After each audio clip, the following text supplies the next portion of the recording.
to Call to Holiness for actually allowing me to actually come and have this honor of actually speaking before everybody that's here.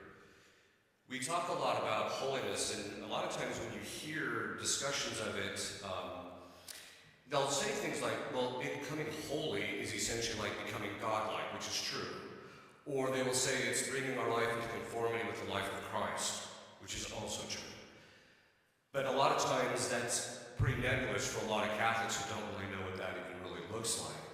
So I thought before I would actually talk about how spiritual warfare actually helps us to gain holiness in the process of our own spiritual advancement, I thought it would be a good idea just to talk a little bit about what holiness actually is, in order to achieve an end, which is what our holiness actually is.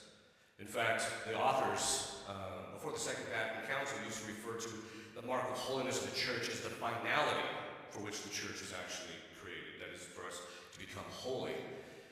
I thought it's good if in order to know the end, we have to first know the end, and then from there we can know the means to the end. It's hard to direct a means to the end, which is quite important because there are specific means that are employed in the spiritual warfare by which we become holier.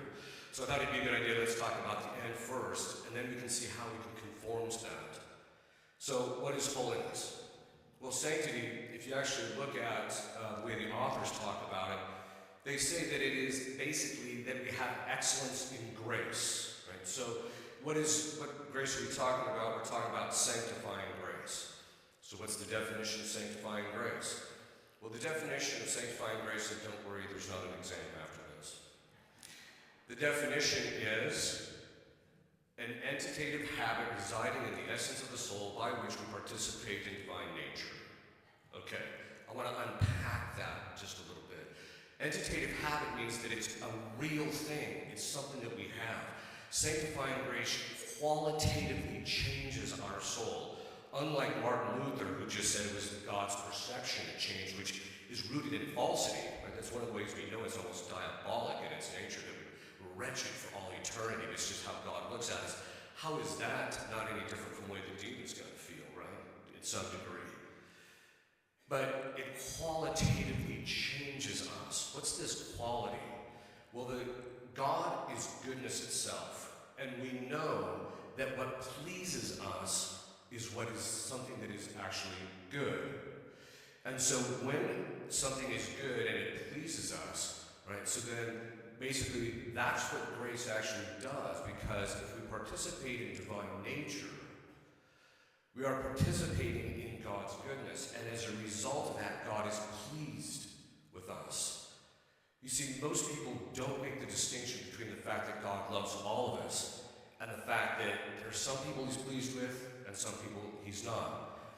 And anybody who is a parent of a teenager knows that distinction, right? And so this is a key point, because even though God loves us all and he's working for our salvation, the fact of the matter is that those of us who are in the state of sanctifying grace, in the principal way we first come into it, getting that first grace, is through baptism. And then if we lapse in mortal sin, then we have to go to confession in order to be brought back into the state of grace. But it means that this quality that is in us, this participation in divine nature, means that there's kind of a supernaturalization of the individual. We're not God, but we participate in his divine nature in some way. And they've talked about how this is a mystery. We don't really know exactly how this actually works, but we do know certain things from the definitions of the church and the way that the saints and theologians throughout history have taught, that it's sanctifying grace that makes us pleasing to God. And it's sanctifying grace, which is, they used to call it the saving union, which basically means because I'm participating in divine nature, God looks at us, sees that reflection of his goodness in us, and is pleased, and as a result, he will not cut us off from him. It's our salvation in a certain sense. And so that participation in divine nature is what we want to achieve. Now, every quality is by degree. And how do we know this? Well, the color of your hair is a quality, the saints say, and the theologians and the philosophers say. And so there's people whose hair is more blonde than others, people who's more gray than others, some people who's just completely white. And so it's the same thing in relationship to our soul. It's by degree how much sanctifying grace you have in your soul depends on a few things. And that's what we want to talk about, because that's going to become the hinge issue in relationship to diabolic warfare. So this degree of participation in angels, how much sanctifying grace they had was directly proportionate to their nature. And that meant that one angel was more holy than another just by that degree of participation, or how high his nature was. And so that meant that's how holy it was. But with human beings, it's a different kind of a matter. The angels got to only do one act of merit in their life. So when they made a choice, that fixed their degree of sanctity at that level, and that which is according to their nature. So they can't go up in how holy they actually are. They can only, once they make the choice, that's it. Now some of the saints and some of the authors say that when some of the angels fell, it left gaps in the hierarchy of grace. And as a result of that, God created man in order to fill those gaps in the hierarchy of grace. Now human beings in the order of nature are below the angels. And as an exorcist, I can tell you, their level of intelligence and their ability to do things is so drastically above ours. You realize that we are behind the eight ball, but obviously the big equalizer is Christ. But the point being is that for human beings, every time we perform an action, there's three things that are required in order to increase how much grace we have. So we can actually increase this participation in grace, because we know, for example, Padre Pio is holier than I am, for example. We know that. In fact, one time I was with a group of priests, and I was talking about how merit of one individual can actually gain more on the side of what God is requiring than another person. And I said, we know this intuitively as Catholics, right? So I told this group of priests, if you had to make a choice between having Padre Pio offer your Mass and one of you guys in here offer your Mass, who would you choose? And one of them said, well, that's not fair. I'm like, no, it's exactly fair. We all know we choose Padre Pio, right? And the reason being is because the holier you are also means something else. It becomes the fact that you're in the state of grace becomes the foundation of merit. What does merit mean? Merit is something that's due a reward. One of the things I get a lot of blowback in, but this is something that most people don't understand. St. Thomas Aquinas says that if you, and actually this is the whole tradition of the church, if you are in the state of mortal sin, there's obviously you can't get yourself back into grace except by going to confession, or having a perfect act of contrition, which is an extraordinary grace, according to most authors. So that basically means, though, that if you're in the state of grace, you have to be in the state of grace in order to merit. Why is that? Well, merit means that you're due a reward for something. Well, reward means it's a matter of justice. And as human beings, if we're not in the state of grace, it means we're purely natural in our constitution. And that means that any good work we do is due only a natural reward. It's not due a supernatural reward. But if I'm in the state of grace and I'm participating in divine nature, that means when I perform an action, that it can be actually due a supernatural reward.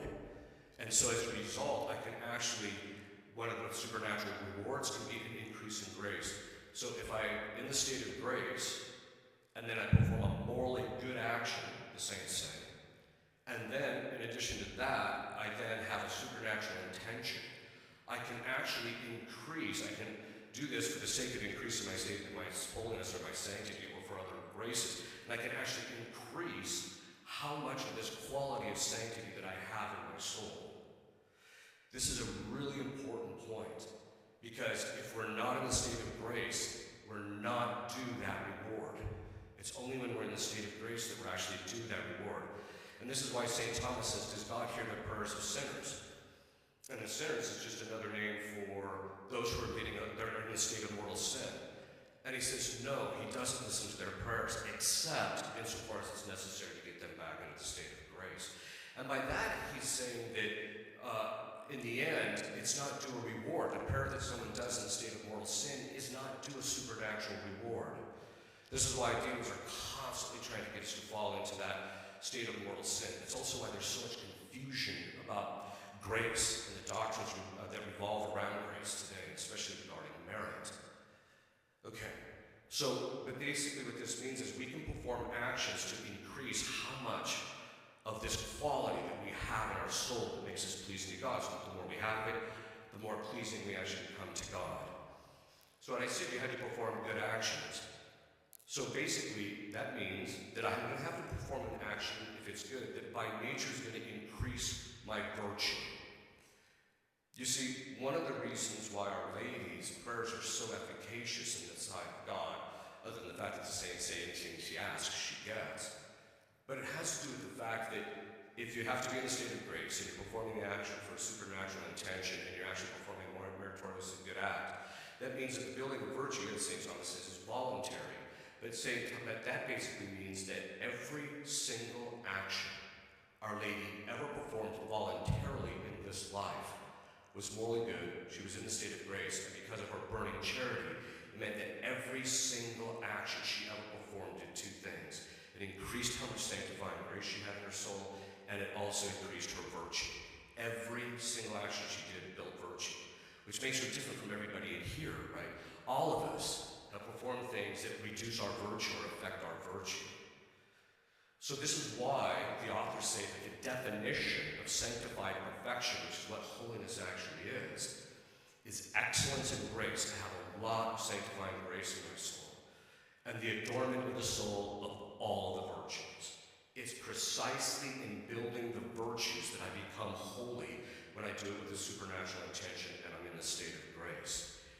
So our goal is to have this excellence in grace.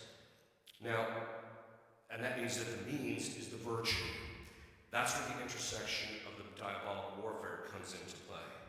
Because of the fact that it's precisely in spiritual warfare that we build virtues in a degree that we wouldn't otherwise. You see, most human beings are pretty mediocre in their spiritual life. And one of the reasons God draws, or allows, I should say, demons into the lives of people is precisely to afflict them, so that in the process, they actually have to build the virtue to climb their way out.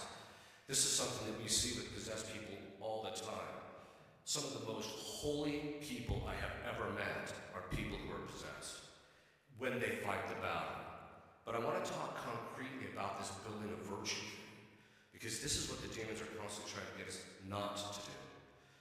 So virtue is something that perfects our faculty and inclines us to performing good actions, right? And there's three kinds of virtues. There's the acquired virtues: prudence, temperance, fortitude, and justice. And we're going to return to those here in a minute. And then there's the infused virtues. So once you're in the state of grace, God infuses in your soul supernatural prudence, fortitude, temperance, and justice. And what's the difference between the acquired virtues and the supernatural ones? The difference is that acquired virtues have a natural end. So for example, if I'm going to do fasting, and St. Thomas even says that the natural law commands all the virtues of fasting, is that the virtue of fasting is one of those virtues, that basically means that what's going to happen is I'm going to have good health as a result of it, which they're discovering more and more. That if we fast on a regular basis, do intermittent fasting and things of this sort, it actually aids our health. But it has as its end something natural. So prudence, natural prudence, just has in governing our lives well so that we have a suitable life that we could actually live normally, which of course we're seeing that in our own culture there's a complete lack of just suitable living. But the difference between that, the natural virtues, and the supernatural virtue has God as its end. The first time I read St. Thomas, and he said that charity is the form of all the other virtues, I just scratched my head. It took me a while. In fact, I had to read secondary authors, and quite a few of them, to finally get the actual explanation of it. And it basically boils down to this: charity is love of God and love of neighbor for the sake of God. It's not just love of neighbor. So Christ said, look, the Gentiles do as much. But it's love of God and love of neighbor for the sake of God. It's under the aspect or the perspective of doing it for God's sake. So basically what that means is that form, that perspective for God's sake, is the form or the perspective under which those supernatural virtues are taken. I'm prudent for God's sake.